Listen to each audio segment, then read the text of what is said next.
End time prophecy. All evil people who hate the Holy Spirit and love themselves and money will die with their sin, and all their souls will be locked down in hell. Mark Zuckerberg, you cannot block the power of the Holy Spirit who is in me. You demon of Satan, the lizard man of social media. You cannot defeat the Holy Spirit who is the owner of your life. You will die. You traitor, you did not betray me only, but the Holy Spirit who is in me.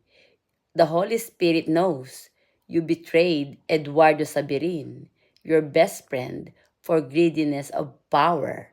But you demon of Satan, you will die with your sin. You loved yourself and money, and you helped Bongbong Marcos to destroy the name of Tatay Digong, but you cannot destroy the soul of Tatay Digong.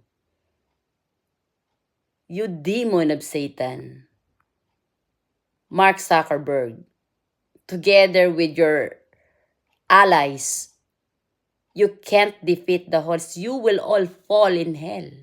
The Holy Spirit is the Almighty God. Tandaan mo yan.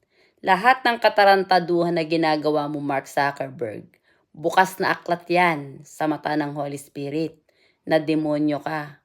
Lizard man ka ng social media, pero ang pagiging lizard man mo, may katapusan na gago ka. Dahil may pag-aari ng buhay mong demonyo ka, Mark Zuckerberg, ay hindi ang sarili mo, kundi ang Holy Spirit. Bongbong Marcos, ikaw na hudas ka, traidor, mukha kang pera, pinapaghirap mong pamumuhay ng taong bayan, pero hindi mo nalalaman na tanga ka. Bawat katawan ng taong bayan ay templo ng Holy Spirit, at ang Holy Spirit ang magbubuklod sa taong bayan para patayin ka ng hayop ka. Claire Castro, balat sibuyas kang hayop ka. Kulang pa ang mura na inabot mo sa taong bayan dyan sa Canada. Putang ina mo, Claire Castro. Ang Holy Spirit ang Diyos, hindi ang sarili niyong mga bangag ni Bongbong Marcos sa bangag.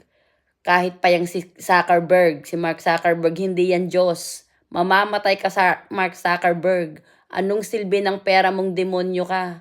Hindi mo yan madadala sa kabilang buhay. Dahil sa langit, ang Holy Spirit lang ang Father, ang may pag-aari ng buhay nating mga tao. Ikaw, demonyo, sa impyerno ang punta niyong mga hayop kayo.